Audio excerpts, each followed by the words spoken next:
Yo, what's good everyone? OJ here. Welcome back to another video. Today we've got some great information for you guys, so let's go ahead and get right into it. And we're starting off with my baby Xenoblade Chronicles Definitive Edition. The closer and closer we get through March, the closer and closer I know there's going to be something good for us when it comes to the announcement of the Xenoblade Chronicles Definitive Edition release date, maybe special editions, whatever the heck Nintendo's deciding to do. Because recently, we've got something new on this front. You guys know I cover everything when it comes to Xenoblade. That's one of my favorite franchises of all time. So if you go on the official Nintendo of America or Nintendo.com page, this is how the layout used to look for Xenoblade Chronicles Definitive Edition, available 2020, exclusively on the Nintendo Switch. This is how it looked, right?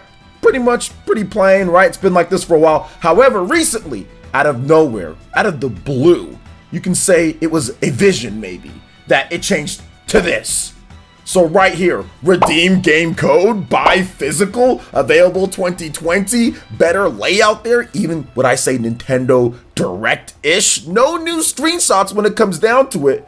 But still, nice redesign, getting people ready for redeeming codes, getting people ready to buy the game physical. It is coming soon. There is no ifs, ands, or buts about it. It's definitely coming soon. Some might have even thought, considering that Nintendo has not announced the release date, that it's going to be further down the line. But I think pretty much everything that we've seen so far with the retailer listings, with the ESRB rating, now with this game is going to be here sooner than many people think. I'm thinking it can even get here as early as April. But then again, I don't think it's going to be April. I think I'm going to go with May. May seems like a fantastic area, a fantastic just way to rein in Xenoblade Chronicles Definitive Edition and the updates and everything. I think they're going to give it about a month and some change in order to build up some more hype, get whatever special editions they're going to have, and whatever else they need to do in order to promote this game, because this is a very important game when it comes to Monolith Soft's future, when it comes to Xenoblade's future, and when it comes to funding the next major Xenoblade game. Because I do think the next game from Monolith Soft in terms of new titles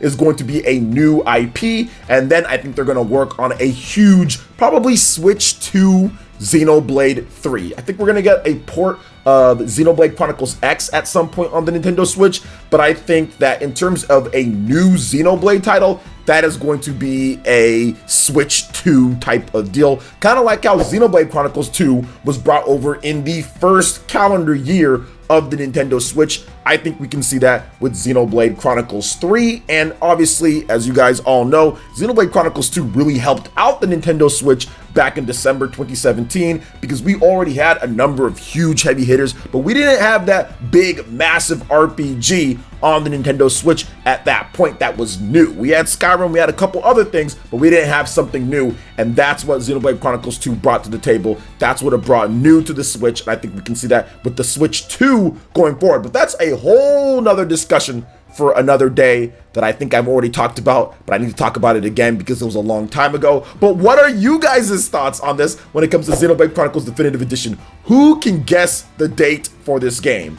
I'm going to go with a May. I'm looking at my calendar right here. I'm going to go with May 17th. I'm going to go with May 17th. That is a Friday, wait, hold up. No, I was actually wrong. That was April I'm looking at. I'm going to go with Friday, May 22nd. Yes, Friday, May 22nd, Xenoblade Chronicles Definitive Edition will be released, or the 29th, like the retailers are saying, but I'm going to go with the 22nd, but I might be wrong, might be right, might be sooner, might be later, who knows at this point, but it's coming soon, according to all this stuff here, and all the stuff that we've gotten before. So what are you guys' thoughts on all this? Let me know in the comment section below. All right, and moving on to the next topic here, guys, I've got some awesome information to announce, because this is something that has been overlooked with all of the next gen and Square Enix talk when it comes to Final Fantasy VII Remake and Trials of Mana.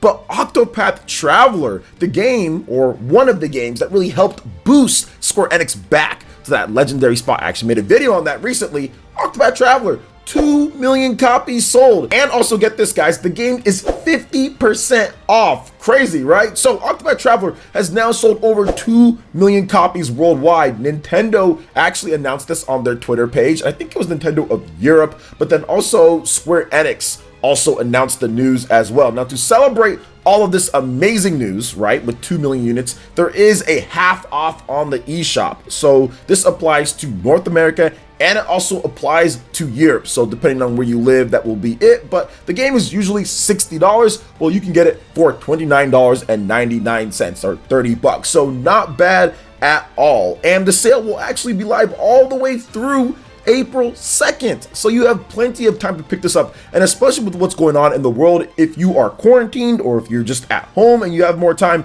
this is a perfect game to hop into. It's a perfect digital game too, because it's so long and there's so much content, and you might want to put it on multiple Switch systems depending on if you have a Switch Lite and then also have regular one. It supports cloud saves. Everything is good on that front, so I would definitely pick it up. I played it back in 2018 and recently just picked it back up just to kind of play through a couple other things that I missed, and it is amazing. It is absolutely amazing. It's a great game with tons of content and a lot of old school vibes, but they do it in a new school way, right? Like if you played Bravely Default, you're definitely going to want to check out this game, Octopath Traveler, because there's still a number of people who haven't played this game yet, maybe waiting for a sale. They didn't think like the graphics, like, okay, I'll wait. Well, here's a perfect time to pick it up at this point. And with over 2 million people that have picked up the game, and I think it's digital plus shipments as well, but whatever, right around there. Square Enix has sold 2 million copies. There's plenty of people playing it and enjoying the game, and it is a fantastic RPG with a lot of unique and cool mechanics in that old school vibe. So if you like Super Nintendo RPGs, you should definitely give this one a try. You'll like it, and it plays so smooth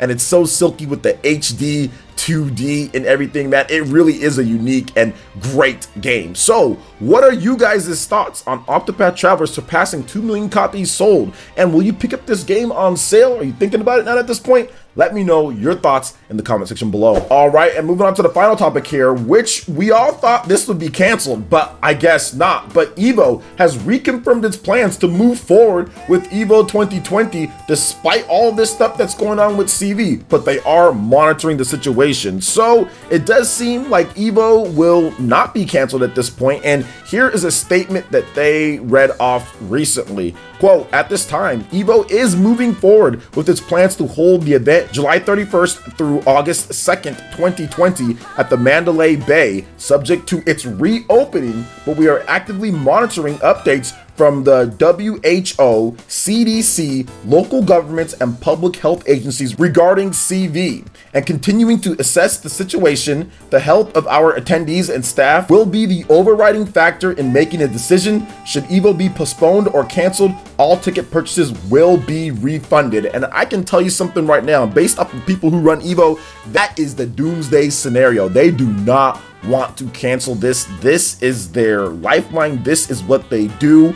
This time period is pretty much how they make all of their money for the most part. Yes, they have merch sales. Yes, they have smaller events and other things that they do, but EVO is the big ticket. There is thousands upon thousands of dollars tied up into this, and they are going to try as hard as possible to keep this thing going, because this year was looking to be one of the best years in EVO history with a Marvel vs. Capcom 2 Invitational Tournament, bringing that game back. That game is legendary and helped shape EVO to be what it is, with all the memories there, Justin Wong and all the people who used to play that game. They were bringing that back, plus there's some new games in there as well, and some old faces with Super Smash Brothers, Dragon Ball FighterZ, Tekken 7, Street Fighter, Grand Blue Fantasy Versus as a new game. So to me, whatever they can do to make sure this goes on, and I think if we wait all the way to July, I think things will be better. We're hearing some good stuff when it comes to CV and the testing and stuff like that. So things are getting a bit better